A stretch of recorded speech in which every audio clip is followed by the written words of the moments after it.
Lucho está grabando una broma. Hola, Lucho. Olis. Y técnicamente aquí debería sonar una cama, pero los sonidos los considero más o menos tan regulares, porque la cama de Manny no suena chica chica. Entonces, banda, vamos a hacer efectos especiales. Y para eso necesitamos un teléfono con la grabadora de sonido. Estamos listos. Y el sonido de la cama inicia en 3, 2, 1. Vamos a darle.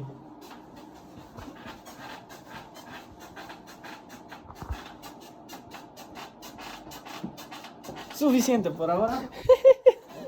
Ay, qué bueno.